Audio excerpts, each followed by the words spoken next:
Hey guys, so in this one I have a solar water fountain that my mum gave me because it just gave up working. I initially just took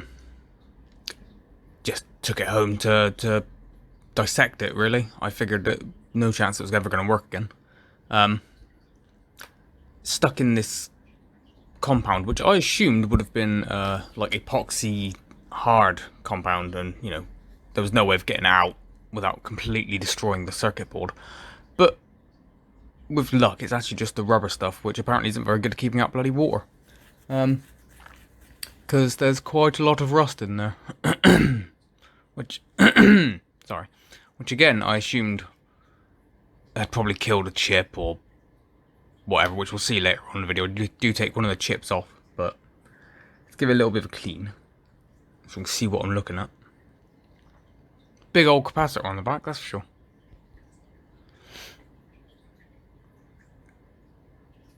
Just cutting the wires off at the end so I remember which one goes where.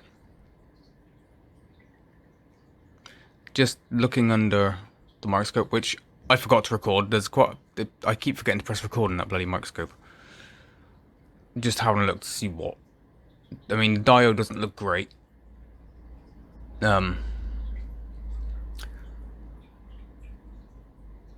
It turns out the diode is, well, I guess fine. Now, I was just checking to see if the solar panel was actually putting out power, and it is, so that can be ruled out a problem. At this point, I decided to try and just solder it back together, just in case one of the wires had popped off. And just see if it works. Spoiler alert, it does not work.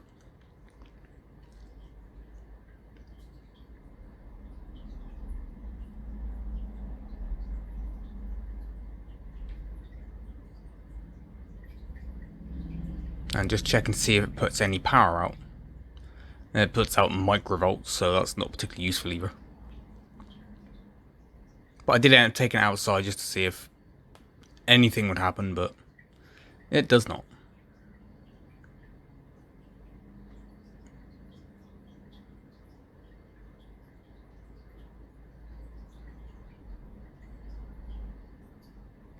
And then it just cuts for some reason because I forgot to record a load of stuff. I took one of the chips off here just to see if there's any corrosion underneath. Scraped away a bit of the pad. I mean, it all looks awful. And it probably won't last very long. It'll probably just start eating away, but covered up there is a bit of solder mask. Bit of fresh solder. Put the chip back on. We have no idea if the chip actually works or not, but it doesn't. Most of the pads, there's only like 2 different connections on one side. I don't know.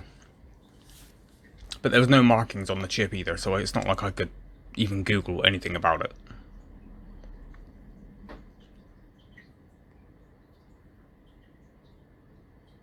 I see that there's no markings whatsoever. It's completely anonymous. Which is really annoying when they do that.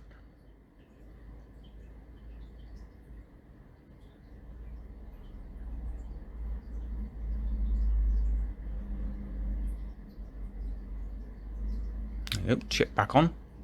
Just touch up the pins with the soldering iron just to make sure everything's connected fine. A little bit of a clean.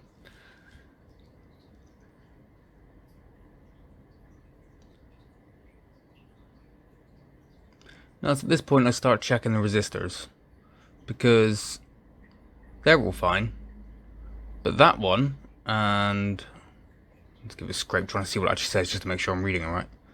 So that's supposed to be 1,000. Nope, sorry, 10. That's supposed to be 10,000 ohms. And that one is supposed to be 470. But they're both reading over 1 megohm. So I figured pop them off, check them out of circuit just in case, because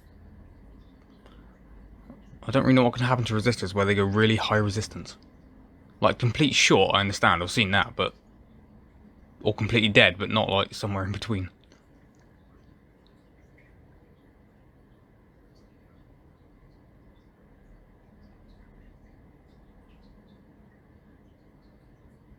My lovely disgusting blue tack.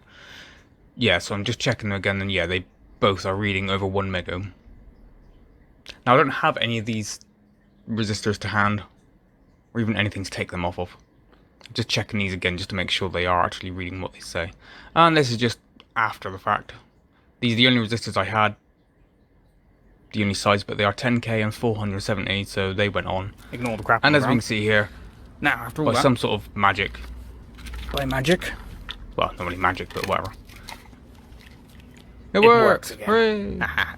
Didn't think I was Really going to fix slow that. on I thought it camera. was completely Amazing. dead, so It works. pretty happy with that one All actually. I've got to do is get some more potting compound and hopefully it doesn't Bit of a mess, but leak again this time because that stuff just leaked.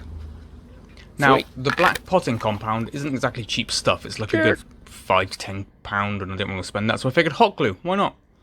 It's not the most waterproof thing in the world, and probably not great for a capacitor because hot glue is very hot, and capacitors do not like heat. So I've probably damaged the capacitor to some extent by jamming it in there and pouring hot glue. I did try doing little bits at a time just to try and spread out the heat, but hey, if it lasts another few months, well, it's better than it did. But I don't really want to spend that much money on potting compound when it didn't work in the first place. And here it is working in some lovely, disgusting old pool war. Beautiful. But there you go. It works, and I'm pretty happy with that. Yeah. Cheers.